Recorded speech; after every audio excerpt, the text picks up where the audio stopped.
हम लोग भक्ति रसामृत सिंधु के पूर्व विभाग के द्वितीय लहरी साधना भक्ति के संबंध में 67 श्लोक पढ़ रहे हैं। इसके 67 श्लोक को विषय ये चल रहा है कि हर व्यक्ति को अपने अधिकार के अनुसार कार्य करना चाहिए और अधिकार के अनुसार कार्य करने वाले को गुण कहा जाता है और उसके विपरीत को दोष कहा जाता है। ये भी बताया गया कि भक्ति का जो अधिकारी है उसको कभी कर्म और ज्ञान में अधिकार की जरूरत नहीं है, अर्थात उससे कोई भक्ति करने के चलते वर्णाश्रम के कर्म नहीं कर पाता है तो कोई दोष नहीं लगता है, और अगर उससे कोई पापाचरण हो भी जाए गलती से तो उसे प्रायश्चित करने की जरूरत नहीं है, उसे भगवान की भक्ति ही करनी चाहिए। ये सब बातें हमने सुनी थी। और इस संबंध में आपने एक श्लोक और सुना था, त्यक्त्वा स्वधर्मं चरणाम्बुजं हरेर भजन्न पक्वोऽथ पते ततो यदि यत्र क्वा भद्रमभूदमुष्य किं को वार्थ आप्तो भजताम स्वधर्मतः। स्वधर्म त्यक्त्वा, अपने धर्म को त्याग कर हरेर चरणाम्बुजं भजन, भगवान हरि के चरण कमलों का कोई भजन करता है लेकिन अपक्व परिपक्व न होने के कारण अथ पतित, और वह गिर जाता है, यदि गिर जाता है, ततः गिर जाता है, यत्र क्वा वा अभद्रम अभूत अमुष्य किम, अमुष्य मतलब उसका और किम मतलब क्या, उसका क्या अभद्र हुआ, उसका क्या और कहीं भी कोई अभद्र हुआ तो क्या उत्तर होगा, नहीं कुछ नहीं हुआ, मतलब वह दोबारा भक्ति ही में ही आएगा, उसको कुछ गड़बड़ नहीं हुआ। को वार्थ आप तो भजताम स्वधर्मता, और अपने स्वधर्म का पालन करने से लोगों को क्या लाभ हुआ, ये नारद जी की बात हमने सुनी थी। अब यहां पर एकादश स्कंद का श्लोक बोल रहे हैं 11, 11, 32, और ये स्वयं भगवान ने बोला है, अब इसमें भगवान जो बोले हैं वो कई सारे श्लोक हैं, 29 से लेकर 32 हम सारे श्लोक पढ़ेंगे तो बात समझ में आएगी। भगवान ने बहुत सारे गुणों के बारे में बताया है, तो ये समझते हुए बड़ा सुंदर बात यहाँ पे बताई गई है, थोड़ा समझिएगा। भक्त जो इस प्रकार से भगवान का शरणागत है, यद्यपि उन गुणों से वह युक्त नहीं है और वो जानता है कि अच्छी चीजें हैं, लेकिन गुण अभी उसके हृदय में प्रकट नहीं हुए हैं, फिर भी उन पर विचार न करते हुए सारे धर्मों को त्याग करके जो मेरी शरण में मतलब भगवान की शरण में जाता है वह सर्वश्रेष्ठ है, ऐसा यहाँ पे कह रहे हैं। देखिए, मैं ऐसे बात समझ में ही नहीं आएगी मैंने क्या कहा, क्योंकि मुझे भी समझ में नहीं आई थी इसलिए यहाँ देखिए श्लोक है ना, कृपालु अकृत द्रोह तितिक्षु सर्वदेही नाम सत्य सारो अनवद्यात्मा। तो आप देखेंगे चौथे पेज पे 5वें 30वें श्लोक में, 29वें श्लोक में, 30वें श्लोक में, 31वें श्लोक में ये सब गुणों का वर्णन हो रहा है। तो अब ये सारी बातें अच्छी हैं तो वो कह रहे हाँ सब अच्छी बातें हैं, लेकिन ये सारी बातें पर ध्यान ना देते हुए और यह भी देख रहा है कि मेरे पास कोई गुण नहीं है ये, लेकिन एक गुण उसने पकड़ लिया कि सारे धर्मों को छोड़ करके और कोई धर्म नहीं कर रहा है, वह भगवान की शरण में आ रहा है तो वह सत्तम है। थोड़ा समझिए इसका मतलब क्या है। कोई गुण नहीं है तो कोई तपस्या व्रत करके व्यक्ति उस गुण को जागृत कर लेता है कि नहीं, लेकिन इस प्रकार का शरणागत भक्त क्या देख रहा है, मुझ में कोई गुण नहीं है और ये सब गुण बड़े अच्छे हैं, लेकिन इन गुणों के लिए जो धर्म करने होंगे वह मैं नहीं करने वाला, मैं केवल भगवान की शरणागति को स्वीकार करूंगा और उससे सारे धर्म उत्पन्न हो जाएंगे, तो ऐसा व्यक्ति श्रेष्ठ है। तो यहां भी आप देख रहे हैं कि जिसका भक्ति में अधिकार है उसको वर्णाश्रम के धर्मों को करने की कोई जरूरत नहीं है, वो भगवान की भक्ति करके ही सिद्धि प्राप्त कर लेगा। बेसिकली पॉइंट है, कृष्ण भक्ति कैला सर्व कर्म कृत होए, कृष्ण की भक्ति करने से जो भी मेरे शुद्धिकरण के लिए आवश्यक कर्म हैं वह हो जाते हैं, ये विश्वास रखना चाहिए। देखिए, एक बात हम थोड़ा समझाना चाहते हैं, इसका मतलब यह नहीं है कि आपको अपने स्वास्थ्य का ध्यान नहीं रखना होगा। ये कभी कभी भक्त लोग कहते हैं तो शास्त्र में लिखा है कृष्ण भक्ति कैल सर्व कर्म कृत होए, तो प्रभु जी हम बीमार हो जाएं तो दवा नहीं खाएं ना। सर्व कर्म कृत जो होए, जो मैं समझ पाया अब तक, वो ये है कि आपके हृदय के शुद्धिकरण के लिए जो आवश्यक हो वो करना चाहिए, वो हो जाता है। अपना स्वास्थ्य का ध्यान रखने से हमारा हृदय पवित्र नहीं हो जाता। हमसे अधिक बहुत से स्वस्थ लोग हैं जिनका हृदय बिल्कुल पवित्र नहीं है, भगवान की भक्ति नहीं कर रहे हैं। लेकिन ये मतलब नहीं है कि अगर आप भगवान की भक्ति कर रहे हैं तो आपको दवा खाने की जरूरत भी नहीं है। हम इन सब बातों से और इन आचरण से परेशान हो चुके हैं, इसलिए बोल रहे हैं। बोलिए भगवान का नाम तो सब सर्वशक्तिशाली है, तो फिर हमको बुखार क्यों हुआ? तो फिर बुखार हो जाए तो दवा ना खाएं। भक्ति विनोद ठाकुर जी स्पष्ट कहे हैं, ये क्रम है, प्रभुपाद जी इस बात को बोले, हेल्थ साधना सेवा, दैट्स इट, स्वास्थ्य साधना सेवा। उसके लिए एटलीस्ट भाव स्तर तक आपको करना पड़ेगा, you have to take care. उसके बाद आप, एक सिंपल सी बात मैं विचार कर रहा था, कभी आप बीमार तो पड़े होंगे, सांस बंद हो गई थी आप लोग इसमें? बीमार हो जाने के बावजूद भी सांस चलती है कि नहीं चलती है? तो सांस लेने के लिए तो कोई आपको प्रयास नहीं करना पड़ता है, तो वहां आप बीमार हो या ना हो सांस तो चलती है। कुछ समझ रहे ना? प्राणायाम करके ही सांस नहीं चलती है आपकी, ये सबको समझ आ रहा है? तो ऐसी भक्ति के स्तर को पहुंच गए हैं कि अब आपको कोई प्रयास ही नहीं करना पड़ रहा है और मन अपने आप भगवान में जा रहा है, तो कोई दिक्कत नहीं, जैसे चाहे करिए, कोई दिक्कत नहीं है। लेकिन उससे पहले तक ये श्लोक का अर्थ ये मत ले लीजिएगा कि आप भक्ति कर रहे हैं तो आपको जो आपके मतलब मटेरियल नीड्स है उसके लिए कुछ करना ही नहीं पड़ेगा, है कि नहीं? कोई ऐसा पहुंच गया स्टेज पे कि आपको बुखार हो तो आपको दवा लेनी नहीं पड़ती है। सो ये अंडरस्टैंडिंग नहीं रखी जा रही है। पता नहीं, अगर किसी की है तो चैट तो ओपन है, कोई अपना विरोध प्रस्तुत करना चाहे तो कर लीजिएगा, लेकिन ऐसा नहीं है। तो खैर हम बात यहाँ पे वापस पॉइंट पे आ रहे हैं कि कह रहे हैं कि ये बड़ी अच्छी बात है, ये सब गुण हैं, ये दोष है, सब समझ रहे हैं, लेकिन मैं सारे धर्मों को छोड़कर, ये जो भक्त कह रहे हैं हम सारे धर्मों को छोड़कर क्या करेंगे, केवल भगवान की शरण करेंगे, जाएंगे। मतलब देखिए लिखा क्या है, धर्मान संत्यज्य यह सर्वान, सभी धर्मों को सम्यक रूप से त्याग करके माम भजेता, वह मेरा भजन करता है तो स सत्तमा, वह सर्वश्रेष्ठ है। तो अब आप समझ गए होंगे जो भक्ति का अधिकारी है वह सर्वश्रेष्ठ है, ये बात बोलना। यद्यपि उसमें भी सारे गुण प्रकट नहीं हुए हैं, और इससे क्या याद आ रहा है आप लोगों को 9.30, अपि चेत सुदुराचारो भजते माम अनन्य भाग साधुरेव सुमंतव्य सम्यक व्यवस्थितो हि सह। जिसने निर्णय कर लिया कि मैं भक्ति करूंगा और भक्ति करके मैं भगवान की भक्ति प्राप्त करूंगा, तो अब उसमें कोई दुराचार भी उपस्थित हो जाए तो भी उसको साधु ही मानना चाहिए। कैसा साधु मानना चाहिए? जिनका वर्णन भगवान ने गीता में कहा है, महात्मानुस्तु माम पार्था दैवीं प्रकृतिमाश्रिता, वैसा ही साधु मानना चाहिए। क्योंकि ऐसा व्यवसाय अर्थात ऐसा संकल्प बहुत रेयर है, ये बात हम समझा बोले हैं। तो यहाँ पे इसी बात को बोला जा रहा है कि ये दिखा रहा है कि उसका भक्ति में अधिकार है, बाकी सारे धर्म को करने में उसका कोई अधिकार नहीं है। In the sense he is more qualified. जिस व्यक्ति का ये विश्वास है कि भगवान की भक्ति करके ही मुझ में सारे सद्गुण आ जाएंगे, वो अन्य सारे चीज़ों से अधिक क्वालिफाइड है। कर्म से, ज्ञान से, योग से वो अधिक क्वालिफाइड है। जैसे समझिए एक छोटा पहाड़, उससे बड़ा पहाड़ और तीसरा बड़ा पहाड़ और एक सोने का पहाड़। तो सोने के पहाड़ की तुलना आप बड़े या छोटे पहाड़ों से नहीं कर सकते हैं। मैं कहूँ कोई मैं पहाड़ दूंगा, मैं कहूँ आधा किलो सोना देंगे, तो आप क्या लेना चाहेंगे? क्या पहाड़ का क्या करेंगे भाई? समझ में आ गया ना बात? तो एक कनिष्ठ भक्त भी, उसमें बहुत सद्गुण नहीं होता, लेकिन इतना विश्वास है उसका कि भगवान की भक्ति करके हम सारी सिद्धि प्राप्त कर लेंगे। सिद्धि मिली कुछ नहीं है, अभी विश्वास है कि हाँ इसमें रजिस्टर कर लिए हैं, इसमें भक्ति करेंगे तो मैं सिद्धि मिल जाएगी, मिली नहीं है। तो वह व्यक्ति भी कर्मियों से, ज्ञानियों से और योगियों से, यानी कि ज्ञानी सन्यासी से भी श्रेष्ठ है, ये बात कही जा रही है। तो आप बोल पाओगे? हाँ।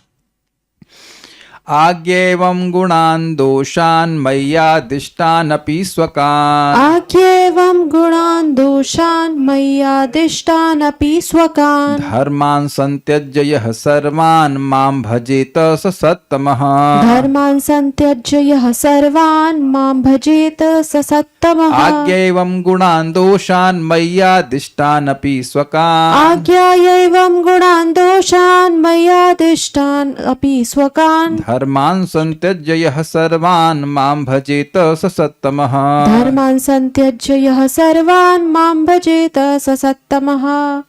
आज्ञा एवं गुणान् दोषान् मया दिष्टान् अपि स्वकान् आज्ञा एवं गुणान् दोषान् मय्यादिष्टम् अपि स्वकान् धर्मान् संत्यज्य यः सर्वान् मां भजेत स सत्तमः धर्मान् संत्यज्य यः सर्वान् मां भजेत स सत्तमः।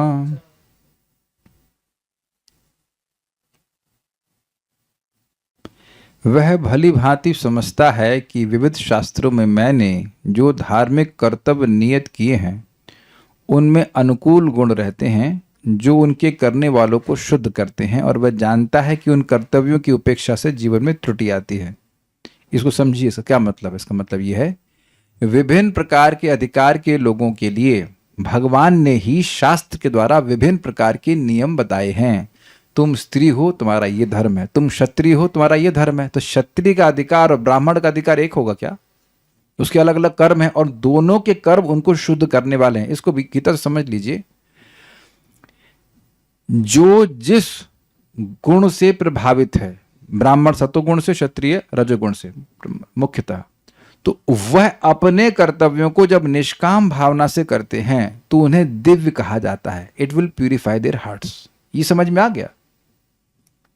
जो हमारे पूर्व के संस्कार हैं उसके अनुसार, मान लीजिए कोई क्षत्रिय स्वभाव का है, कोई वैश्य स्वभाव का है, कोई शूद्र स्वभाव का है, तो उनके दिव्य गुणों के बारे में भगवान भगवद गीता में बताए हैं। आप देखिएगा, वो दैवी और आश्रित स्वभाव से पहला श्लोक जो है वो दैवी गुणों के बारे में बताया गया है।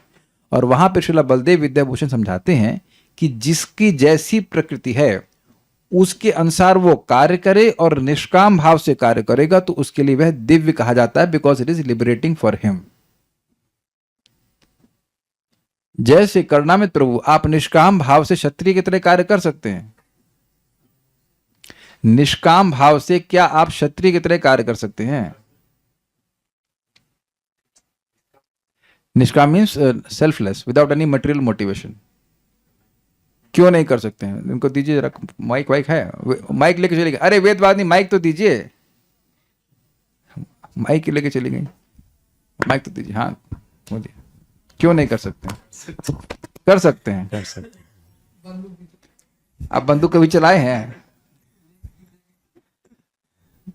आप समझ, आप वरुण प्रभु उत्तर देंगे इनका। क्यों नहीं कर सकते प्रभु जी? निस्वार्थ भाव से क्षत्रिय का कार्य क्यों नहीं कर सकते? आता ही नहीं है। क्योंकि क्षत्रिय का कार्य नहीं आता ना, कर नहीं सकते, ये बात है। अब मैं कहूं, वापस माइक दीजिए। अच्छा, निष्काम भावना से आप भोजन बना सकते हैं? नहीं प्रभु जी, निष्काम से बना। अब किसके, अब क्या जब भोजन बनाते किसके लिए? अपने लिए बनाते, भगवान के लिए बनाते हैं। तो फिर निष्काम हुआ कि नहीं? निष्काम मीन्स फॉर कृष्णा, सिंपल। ये मैं भगवान के लिए कर रहा हूं। तो जो काम कर ही नहीं सकते उसको निष्काम कैसे करेंगे? आप समझ रहे हैं मेरी बात? मुझसे भी कह दीजिए कि गोली चलाओ तो मैं नहीं, इट्स नॉट पॉसिबल। मैं कैसे किसी को मार सकता हूं? मेरे से नहीं है ये। लेकिन आप देखिए कि हैं कुछ लोग आर्मी में, लोग काम करते हैं कि नहीं करते? तो कहने का मतलब ये है, अच्छा मुझसे कह दीजिए बिजनेस करो, very difficult. I can, Radhika प्रभु मेरे पार्टनर बनेंगे बिजनेस तो आप कहेंगे ना, हमसे ना होगा भाई। तो आप समझ गए सब लोग कि जो कार्य करने की क्षमता भगवान ने आपको दी है उसको निष्काम भाव से करेंगे तो हमारा हृदय शुद्ध होता है। ये सब सिस्टम भगवान गीता में बताई और बात भक्त जानता है, ठीक है। और कोई व्यक्ति इन कर्तव्यों की उपेक्षा करता है तो त्रुटि होती है। मतलब कोई क्षत्रिय है और क्षत्रिय के कार्य ना करे तो त्रुटि होती है। ये तो पूरा गीता ही बात भगवान समझाए है ना। और हम भी आपको गीता में समझाए थे सब बात पढ़ा करके कि आप क्षत्रिय हैं तो क्षत्रिय की तरह कार्य करना पड़ेगा, ब्राह्मण है तो ब्राह्मण की तरह कार्य करना पड़ेगा। You can't do otherwise, you can't do. आप प्रयास करेंगे तब भी नहीं हो पाएगा। कुछ समझ रहे हैं बात?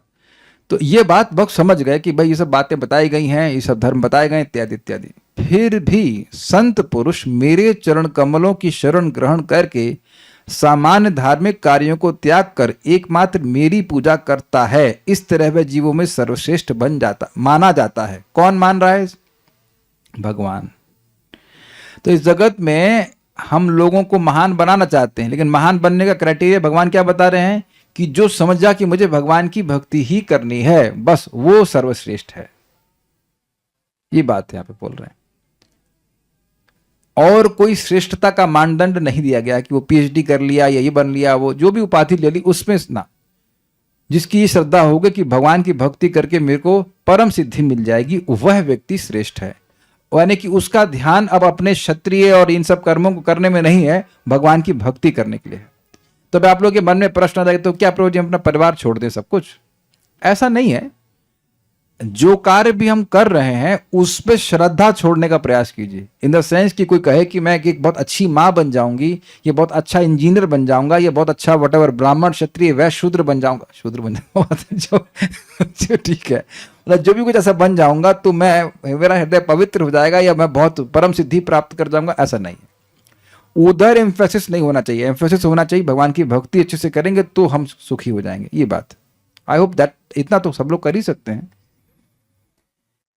अन्वय देखिए, एवं इस प्रकार मया आदिष्टम, मेरे द्वारा बताए गए, आदिष्ट मतलब आदेश दिए गए, गुणान गुणों और दोषान दोषों को आज्ञाया समझकर, यह अपि स्वकान जो भी अपने सर्वान धर्मान इन सभी धर्मों को संत्यज्य त्याग देता है, संत्यज्य मतलब सम्यक रूप से त्याग देता है, और माम भजेता मेरा भजन करता है, स सत्तमः वह परम संत है।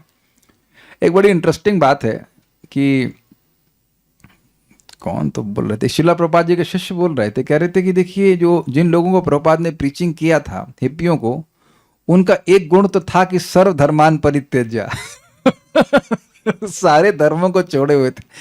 ये तो इजी था, कोई धर्म जानते ही नहीं थे, सारे अधर्म को ही जानते थे, तो इसलिए ये तो गुण था उनका। उसके बाद प्रभुपाद उनको बता दिए कि भाई भगवान की शरण में जाओ तो देखो कितने महान हो गए। कैच किया आपने बात? है ना इंटरेस्टिंग बात। और कभी कभी ये एक बहुत बड़ा बाधा पड़ जाती है, सारे धर्मों को छोड़ दे, केवल आपकी शरण में आए, इसमें कठिनाई हो जाती है क्योंकि जो धर्मों का पालन व्यक्ति पहले से कर रहा होता है उसके मन में डाउट होता है, नहीं करेंगे तो पाप लगेगा ना।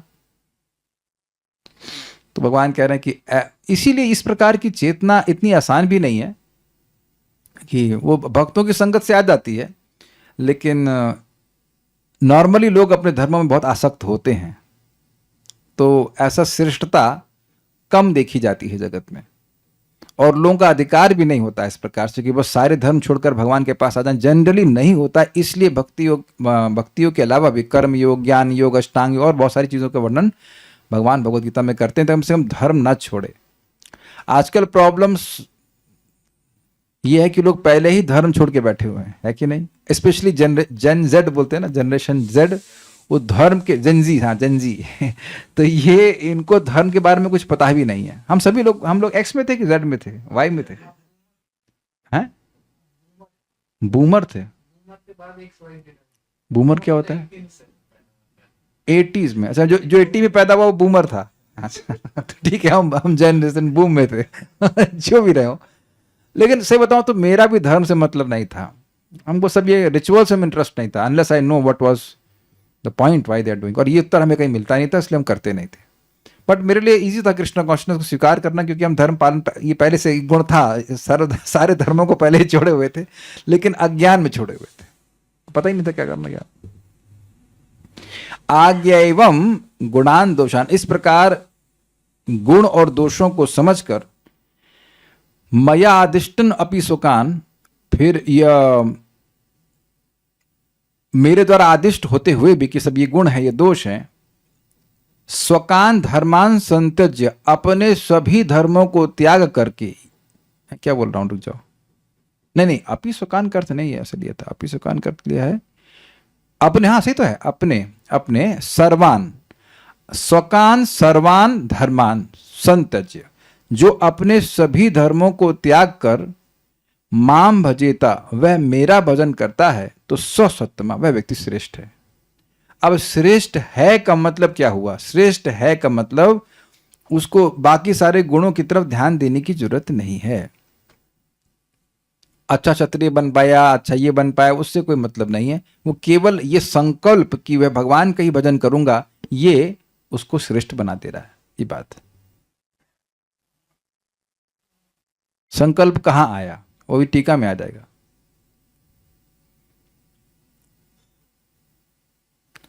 अब श्लोक मैं बोलता जा रहा हूं, मेरे साथ में बोल लीजिएगा। श्री भगवान उवा, ये नोट से शुरू कर रहा हूं ताकि बात समझ में आए कि क्या हो रहा है।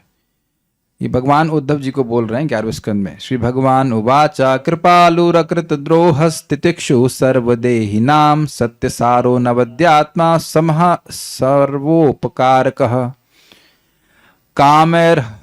कामैर्हतधीर दान्तो मृदुः शुचिर अकिंचनः अनिहोमित भुक्शान्तः स्थिरो मच्छरणो मुनिः अप्रमत्तो गभीरात्मा धृतिमञ्जित षड्गुणः अमानी मानतः कल्यो मैत्रः कारुणिकः कविः आज्ञा एवं गुणान् दोषान् मय्यातिष्ठन् अपि स्वकान् धर्मान् संत्यज्य यः सर्वान् मां भजेत स सत्तमः। भगवान ने कहा, हे उद्धव, संत पुरुष दयालु होता है और वह कभी दूसरों को हानि नहीं पहुंचाता। गुण, दूसरों के आक्रामक होने पर भी वह सहिष्णु होता है और सारे जीवों को क्षमा करने वाला होता है। उसकी शक्ति तथा जीवन की सार्थकता सत्य से मिलती है। वह समस्त ईर्ष्या द्वेष से मुक्त होता है और भौतिक सुख दुख में उसका मन संभाव रहता है। इस तरह वह अन्य लोगों के कल्याण हेतु कार्य करने में अपना सारा समय लगाता है। उसकी बुद्धि भौतिक इच्छाओं से मोहग्रस्त नहीं होती और उसकी इंद्रियां अपने वश में रहती हैं। उसका व्यवहार सदैव मधुर मृदु तथा आदर्श होता है। वह स्वामित्व या संग्रह की भावना से मुक्त रहता है। वह कभी भी सामान्य सांसारिक कार्यकलापों के लिए प्रयास नहीं करता और भोजन में संयम बरतता है। इसलिए वह सदैव शांत तथा स्थिर रहता है। संत पुरुष विचारवान होता है और मुझे ही अपना एकमात्र आश्रय मानता है। ऐसा व्यक्ति अपने कर्तव्य पालन में अत्यंत सतर्क रहता है। उसमें कभी भी ऊपरी विकार नहीं आ पाते, क्योंकि दुखद परिस्थितियों में भी वह स्थिर तथा नेक बना रहता है। उसने भूख, प्यास, शोक, मोह, जरा तथा मृत्यु, इन 6 भौतिक गुणों पर विजय पाली होती है। वह अपनी प्रतिष्ठा की इच्छा से मुक्त होता है और अन्यों को आदर प्रदान करता है। वह अन्यों की कृष्ण चेतना को जागृत करने में कुशल होता है, अतएव कभी किसी को ठगता नहीं। प्रत्युत वह सबों का शुभेशी मित्र होता है और अत्यंत दयालु होता है। सारे गुण तो मिल गए होंगे आपको अपने आप में। ठीक है। ऐसे संत पुरुष को विद्वानों में सर्वश्रेष्ठ समझना चाहिए। वह भली भांति, आप देखिए यहां तक तो बात आपकी आ गई, 31 श्लोक समाप्त हो गया, तो इसको सर्वश्रेष्ठ मानना चाहिए। ठीक, अब देखिए, वह भली भांति समझता है कि विविध शास्त्रों में मैंने जो धार्मिक कर्तव्य नियत किए हैं उनमें अनुकूल गुण रहते हैं और जो उनके करने वालों को शुद्ध करते हैं, और वह जानता है कि इन कर्तव्यों की उपेक्षा से जीवन में त्रुटि आती है। फिर भी संत पुरुष मेरे चरण कमलों की शरण ग्रहण करके सामान्य धार्मिक कार्यों को त्याग कर एकमात्र मेरी पूजा करता है। इस तरह वह जीवों में सर्वश्रेष्ठ माना जाता है। तो यहां देखिए 31 श्लोक तक गुणों का वर्णन हुआ और उसके बाद उसमें कोई दिक्कत नहीं है और उसको वो व्यक्ति श्रेष्ठ है। लेकिन ये जो दूसरा 32वां श्लोक, एटलीस्ट एज पर जीव गोस्वामी कह रहे हैं कि जो 32वां श्लोक है उसमें कह रहे हैं कि उसके पास कोई गुण नहीं है, लेकिन फिर भी सारी चीजों को छोड़ करके जो मेरा भजन करता है वो सर्वश्रेष्ठ है। मतलब 2 कैटेगरी, 29 से लेकर के 31 तक जो बताया गया वो सर्वश्रेष्ठ है और 32 वाला श्रेष्ठ है, यद्यपि गुण नहीं है उसके पास। मैं इसीलिए आज केवल 1 श्लोक रखा क्योंकि डाइसी हो गया बात, बहुत थोड़ा सा कॉम्प्लिकेटेड हो रही बात। 29 से 31 तक एज पर जीव गोस्वामी ज्ञान मिश्र भक्ति का वर्णन हो रहा है। उसमें ज्ञान भी है, कर्म भी है, ज्ञान कर्म मिश्र, हाँ, टीका के अनुसार। लेकिन 32वें में शुद्ध भक्ति का वर्णन हो रहा है कि भाई हम कुछ नहीं करेंगे, केवल भगवान की भक्ति करेंगे। तो ऐसा व्यक्ति भी महान है जिसमें थोड़ा कर्म और ज्ञान का मिश्रण है, लेकिन अब भक्ति बहुत बड़ी हुई, गुण प्रकट हो रहे हैं, तो बहुत अच्छा माना गया है। लेकिन जो अब कोई गुणों से युक्त नहीं है, लेकिन केवल एक गुण है कि मैं कृष्ण की शरण जाकर के सारे सद्गुण को प्राप्त कर लूंगा, तो वह व्यक्ति श्रेष्ठ है, यद्यपि उसके पास गुण नहीं है। अभी देखिए, मैं पढ़ूंगा तो समझ आएगा। कृपालु कृत द्रोह, भागवत 11:11-29 इत्यादि श्लोक में स्थिर शब्द का अभिप्राय है स्वधर्म में स्थिर। श्लोक क्रमांक 30 में स्थिर शब्द आया था। एवं कवि का अभिप्राय है सम्यक ज्ञानी। इस प्रकार टीका अनुसार कर्म ज्ञान मिश्र भगवत शरणा लक्षणा भक्ति का प्रदर्शन हुआ। मतलब ये भक्त है, भगवान की शरण में है, लेकिन अपने वर्णाश्रम के कर्म को भी कर रहा है, उसमें स्थिर है, उसको नेग्लेक्ट नहीं कर रहा है, और ज्ञान भी है। तो उसकी भक्ति में कुछ ज्ञान और कर्म का मिश्रण है, लेकिन है अच्छा भक्त, बहुत अच्छा भक्त है, तो उसको अच्छा बाला गया है। इसके बाद वे कहते हैं आज्ञा एवं इत्यादि श्लोक, इसका अभिप्राय है, यानी 32वां श्लोक, इसका अभिप्राय है यद्यपि अपने में वे सभी गुण नहीं है, वो देख रहा है, तथापि पूर्व कथन के अनुसार के कृपालु, अद्रोह, सहनशीलता, सत्यसार, अनिंदनीय जीवन, सबके लिए सम एवं सबके उपकारी, ये सब गुण हैं। इनको जानकर और इनके विपरीत दोष हैं, इसको भी जानकर हे उपादेय रूप से निश्चय कर। और गुणों के मध्य में मैंने जो कुछ कहा है, नित्य नैमित्तिक लक्षणा समस्त वर्णाश्रम विहित धर्मों को और उसका उपलक्षक मुक्तिदायक ज्ञान को भी भक्ति का विघातक जानकर सम्यक रूप त्याग कर मुझको बसता है, वह भी सत्तमा है। ये बात थोड़ा समझने का प्रयास कीजिए, इसको श्लोक दिखाऊंगा तो समझ में आएगा। 29 श्लोक में गुणों का वर्णन हो रहा है और 30 में एक शब्द आया है स्थिर। ठीक है, यह शब्द दिखा रहा है कि व्यक्ति वर्णाश्रम के धर्मों को करने में स्थिर है, फिक्स्ड है। ठीक है, उसके बाद शब्द आया है यहां पे कवि, ये है, दिख गया हो कवि शब्द, यह भी सूचित कर रहा है कि वह ज्ञानी है। तो ये मान रहा है कि सारे गुण बड़े अच्छे हैं। क्या मान देना दोष है कि गुण है? बताइए कल्याण प्रभु। दूसरे को सम्मान करना ये खराब बात है कि अच्छी बात है?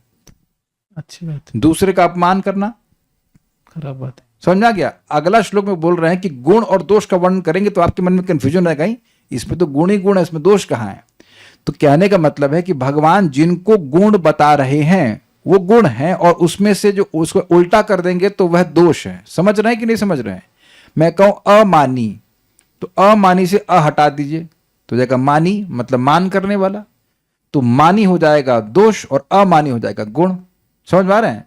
स्थिर में आ लगा दीजिए, अस्थिर। तो स्थिर मतलब अपने धर्म का पालन करने में फिक्स्ड, और अस्थिर मतलब नहीं फिक्स्ड। तो वो अपने आप समझ रहा है कि स्थिर होना अच्छी बात है धर्म में और अस्थिर होना अच्छी बात नहीं है। कुछ समझ में आ रहा है? ये सारी बातें भगवान कह रहे हैं कि 29 से 31 तक वो भक्त समझ रहा है कि सब अच्छी बातें हैं, लेकिन इन सब को त्याग रहा है। इन गुणों को अलग से हम जागृत करने के चक्कर में नहीं पड़ेंगे। हमारे पास कोई गुण नहीं है, ये जिसके पास हैं और वो भक्ति कर रहा है, बड़ी अच्छी बात है। इस पे टीका करते हुए श्रील भक्ति सिद्धांत ठाकुर जी ने कहा है, यहाँ पे शब्द मत शरणो, मेरी शरण ले रहा है, लेकिन इसमें मिश्रण क्या है? स्थिर और कवि। वो ज्ञान का भी शीलन कर रहा है और स्थिर भी है, वर्णाश्रम को भी कुछ कर रहा है। लेकिन ये जो भक्त है, इसने समझता हुआ कि भाई भगवान ही सब बता रहे हैं कि ये गुण है, ये दोष है, भगवान बता रहे हैं, लेकिन और मुझ में ये गुण है भी नहीं कि मैं सबका सम्मान कर पाऊं या नहीं कर पाऊं, ये सब नहीं है मेरे पास। लेकिन एक गुण है कि सारे धर्मों को छोड़ करके मैं भगवान की शरण में जाऊंगा, मैं भगवान की भक्ति करूंगा। और भगवान की भक्ति करूंगा तो ये बाकी चीजों पर अगर मैं ध्यान दूंगा तो ये मेरी भक्ति को डिस्टर्ब करेंगे, इसलिए मैं उन्हें नहीं करूंगा। देखिए, आप सिंपल सी बात समझ लीजिए कि जब आप पढ़ाई करते थे, मान लीजिए कंपटीशन की तैयारी कर रहे थे, तो आपको ये पता था कि हम इन चीजों को करेंगे तो मेरी पढ़ाई डिस्टर्ब हो जाएगी। Is it not? और इन लोगों की संगत करेंगे, ऐसे बैठे सुबह उठेंगे, जो कुछ भी आपने निर्णय कर लिया था अपने अनुकूल प्रतिकूल के हिसाब से, ये करेंगे तो हमारा पढ़ाई अच्छी होगी, ये नहीं करेंगे तो हम पढ़ाई नहीं कर पाएंगे। तो कुछ लोग मिश्रण वाली पढ़ाई करते हैं, कुछ पढ़ भी लेते हैं, कुछ मस्ती भी कर लेते हैं, कुछ एकदम फिक्स होते हैं, नहीं पढ़ाई करनी है बस। तो ये वही बोल रहे हैं कि यहां पर एकदम उसको भक्ति में ही रुचि, उसके अलावा कुछ है ही नहीं। अब देखिए, एक बात ये है, मान लीजिए कि मैं ऐसा नहीं हूं तो मैं क्या करूंगा? मैं कुछ नहीं कर सकता, मुझे भक्ति करनी चाहिए बस। अगर कुछ इंक्लिनेशन है ज्ञान की तरफ या कर्म की तरफ, तो वो अब सोचने से नहीं चलेगी। आप नाम जप करते जाइए, भक्ति करते जाइए, धीरे धीरे करके वो सारे ज्ञान और कर्म के प्रति जो इंक्लिनेशन है वो समाप्त हो जाएगा। आप कोई व्यक्ति मान लो दुर्गा जी की पूजा कर रहा है फॉर एग्जाम्पल, अब उसे कहो कि तुरंत बंद कीजिए, आप ना बंद होगा उससे। कभी हरे कृष्ण मंत्र करो, धीरे धीरे उसकी फिर श्रद्धा भगवान में टिकेगी। You can't just force him to give up this things. किसी के संग नहीं होता ऐसा, आप फोर्स नहीं कर सकते। जैसे जैसे चित्त पवित्र होता जाता है, व्यक्ति अपने आप भगवान की भक्ति करे, जैसे जैसे चित्त पवित्र होगा अपने आप ही इंक्लिनेशन समाप्त हो जाती है। आप कभी करके देख लेना, कोई मान ली दुर्गा जी की पूजा कर रहा है, तुरंत सारे धर्मों को छोड़ करके आप कृष्ण की शरण में आए, तो सबसे पहले कृष्ण को छोड़ देगा वो डर जाते हैं लोग। तो इनको बोलो कि वो हरे कृष्ण मंत्र जपो, एंड देन स्लोली। ऐसे मैं कह दूं कि सारी अभिलाषाओं को छोड़ करके आप बस अब भगवान की भक्ति कीजिए, तो कैसे भाई तुरंत सब छोड़ देंगे? कुछ लोगों को तो प्राप्ति भी चाहिए। Is it not? तो आप देखिए, कब से तक मिल नहीं रही है, क्या दिक्कत है? तो आप देख रहे हैं कि अब है तो है, किसी में इच्छा है, इसलिए भक्ति कोई कैसे भी करे बड़ी अच्छी बात है। लेकिन यहाँ एक बात बोल रहे हैं कि अनन्य भाव से जो भजन कर रहा है वह भी श्रेष्ठ है, ये कहते हैं। कहाँ गया, और तो कुछ रहने लग गया।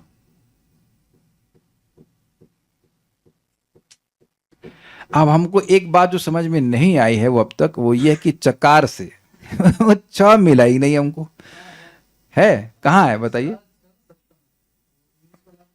अच्छा, ओ च सत्तमा है ना, ओ इसका मतलब है कि, लेकिन मैं इसको वेदावेश से उठाया था। अच्छा, ये तो या तो ऐसा हो गया है कि मैं 3 श्लोक उठाया और आखिरी वाले श्लोक को नहीं उठाया। भाई देख मिनट रुक जाइए, ये तो बड़ा अच्छा, कल्याण प्रभु यू डिजर्व अप्रिसिएशन, आपने बचा लिया हमको, हम तो फंस गए थे। 11-11-32 जरा देख ले भाई, वो तू तो चलेगा, तू और चाय की चलता है। वेर इट इज, नहीं इसमें भी ससत्तमा लिखा हुआ है, माम भजे तो सत्तमा, इसी से उठाया था मैंने। तो चा या तो फिर देखिए ये हम समझ सकते हैं, माम भजित सच सत्तमा, श्लोक तो नहीं कट रहा है, पाठ भेद होगा और इसीलिए चक चा बोल रहे हैं। वेदावेश में भी अलग अलग पाठ है, सतु सत्तमा कह रहे हैं, तो ये गीता बेस में देख रहे हैं तो उसमें तू आ रहा है। तो अब हम स्वीकार करेंगे इस बात को कि ये श्लोक देख लीजिएगा, माम भजेत सच सत्तमः, च मतलब वह भी श्रेष्ठ है। इससे पहले जो 29 से 31 में बताया वह तो श्रेष्ठ है, लेकिन यह भी श्रेष्ठ है, ये कहते हैं। तो अब हमारा आपने रेजोल्यूशन कर दिया, तो ये कह रहे हैं कि चा तू है, उस तू की जगह चा लगा सकते हैं, तू और चा कभी कभी एक ही अर्थ में आ जाते हैं, तो हमको बड़ी दिक्कत हुई। तो चकार से सूचित होता है, अच्छा तो च ही है भाई, तो ठीक है, च होना चाहिए। च समझ में आ गया, च लगा ली सबने। चकार से सूचित होता है कि पूर्वोक्त गुणशाली व्यक्ति श्रेष्ठ होता है। दैट मीन्स 29 से लेकर 31 तक जो वर्णन किया गया है वह व्यक्ति श्रेष्ठ है, किंतु बाद में वर्णित व्यक्ति उन गुणों के अभाव होने पर भी समस्त धर्मों का त्याग कर मेरा भजन करने के कारण वह व्यक्ति भी भजन के कारण पूर्व वर्णित गुणशाली व्यक्ति के साथ समानता का बोध होता है। मतलब इस श्लोक को देखेंगे समझ में आ जाएगा। श्लोक में यहाँ चा लगा लीजिएगा, माम भजे तो सच सत्तमः, तो कहने का अर्थ है कि 29 से 29 से 31 में जो भक्त का वर्णन हुआ वह श्रेष्ठ है, अच्छा है। लेकिन जो सारे धर्मों को छोड़कर मेरी ही शरण में आया हुआ, मेरा ही भजन कर रहा है, तो वह भी श्रेष्ठ है, यद्यपि अभी उसमें कोई सद्गुण नहीं है। तो एक बहुत सुंदर बात, अगर ज़्यादा बात समझ में नहीं आ रही तो इतनी बात समझ लीजिए कि भक्ति इतनी समर्थ है अपने आप में कि जो भक्ति देवी का आश्रय लेता है उसमें सारे सद्गुण उत्पन्न हो जाते हैं। यस्यास्ति भक्तिर् भगवती अकिंचना सर्वैर गुणैस्तत्र समासते सुरा हराव भक्त कुतो महद्गुणा मनोरथीना सती धावतो। भाई लेकिन ध्यान दीजिएगा, अकिंचन, यस्यास्ति भक्तिर भगवती अकिंचना, जिसकी भक्ति निष्काम है उसके हृदय में सारे गुण उत्पन्न हो जाते हैं। इसलिए आप इसमें अश्रद्धा नहीं करना कि कोई अमुक व्यक्ति हैं, भक्त हैं, वो इतने सालों से भक्ति कर रहे हैं तो उनमें सद्गुण क्यों नहीं उत्पन्न हुए, क्योंकि वे मिश्रित भक्ति कर रहे हैं और मिश्रित भक्ति का प्रभाव वैसा नहीं होता है जैसा कि शुद्ध भक्ति का होता है। इतनी सी बात हम आपको समझाना चाहते हैं। तो ये चा लगा लीजिएगा। बाकी कुछ कोई प्रश्न है किसी का? नहीं। अच्छा, 31 32 में 32 वाला श्रेष्ठ है? नहीं, ऐसा तो अभी नहीं कह रहे हैं। जो टीका में तो लिखा हुआ है कि स च सत्तमा, तो वह भी सत्तमा, वह भी श्रेष्ठ है, ऐसा कह रहे हैं, ऐसा लग रहा है। तू निसंदेह बुक में दिया गया है। हाँ ठीक है, अभी यहाँ जो भक्ति रसामृत सिंधु का पाठ है उसमें च लगा हुआ, तो च ही लगाइए। कुछ पाठ भेद होगा, अब जो जीव गोस्वामी जी टीका किए हैं वो च के अनुसार है, तो च स्वीकार कर लेना चाहिए, ठीक है। तो बेसिकली हम लोग को समझना चाहिए कि कोई भी सद्गुण किसी भक्त में आ रहा है तो वो च नहीं, आई मीन टू से वह भक्ति के द्वारा आ जा रहा है, सॉरी नॉट च के द्वारा नहीं आ रहा है, भक्ति के द्वारा आ जाता है। इसलिए कोई भी दुर्गुण देख रहे हैं किसी नए भक्त में तो उसको यही सिखाना चाहिए, बेटा जब करो, भागवत सुनो, प्रसाद खाओ, उसी से सारे सद्गुण आ जाएगा, ठीक है। उसको कर्म की तरफ नहीं लगाना चाहिए कि कर्म कांड करोगे तो तुम्हारा कोई सद्गुण उत्पन्न हो जाएगा। Okay, so will stop here. Shri भक्ति रसामृत सिंधु की जय, श्रील प्रभुपाद की जय, निताई गौर प्रेमानंदे।